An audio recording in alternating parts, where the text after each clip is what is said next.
دیکھیں، ایک میں کل سے سن رہا تھا، لوگ کہہ رہے تھے کہ وہ جلاوطنی ختم کر کے آ گئے ہیں۔ میری جو معلومات ہیں، نواز شریف صاحب علاج کروانے گئے تھے باہر، اور اسی بنیاد پر عدالت سے ان کو اجازت ملی تھی کہ ان کی طبیعت ٹھیک نہیں تھی۔ اور ان 4 سالوں میں جب بھی آپ نے پی ایم ایل این کے کسی دوست سے پوچھا کہ وہ کب واپس آئیں گے، تو انہوں نے کہا جب ان کی صحت ٹھیک ہوگی وہ واپس آ جائیں گے۔ اور اب وہاں کے ڈاکٹر نے ان کو کہا کہ ماشاءاللہ آپ ٹھیک ہو گئے ہیں، تو وہ صحت مند ہونے کے بعد واپس آ گئے۔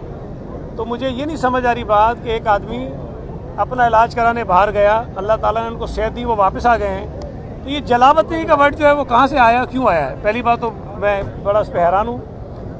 دوسرا، وہ پاکستان آئے ہیں، ان کی یہاں آمد اچھی چیز ہے، پاکستان ان کا ملک ہے، وہ 3 مرتبہ وزیر اعظم رہے ہیں، ان کو آئندہ بھی سیاست یہاں رہ کے ہی کرنی چاہیے، اس میں کوئی حرج نہیں ہے۔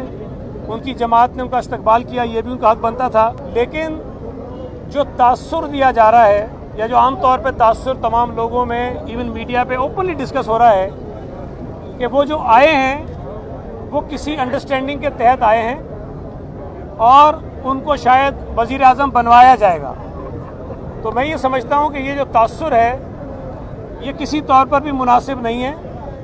مجھے امید ہے کہ نواز شریف صاحب خود اس کی نفی کریں گے، صرف باتوں میں نہیں، عملی طور پر جو اقدامات ہو رہے ہیں ان کی نفی کریں گے۔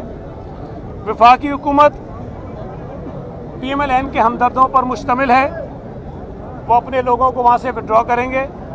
پنجاب حکومت بالکل ان کی ایما پر ہر کام کر رہی ہے۔ مسلم لیگ نون جو ہے، لگتا ہے کہ پنجاب کی حکومت اب بھی چلا رہی ہے۔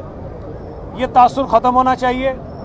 پاکستان پیپلز پارٹی کا، اور میں یہ سمجھتا ہوں کہ ہر اس سیاسی جماعت کا جو آنے والے انتخابات میں حصہ لینا چاہتی ہے، اگر یہ مطالبہ ہے کہ تمام جماعتوں کو ایک لیول پلینگ فیلڈ ملنی چاہیے، تو یہ غلط مطالبہ نہیں ہے۔ ہمارا آئین یہ کہتا ہے کہ اس ملک کے انتخابات منصفانہ ہوں۔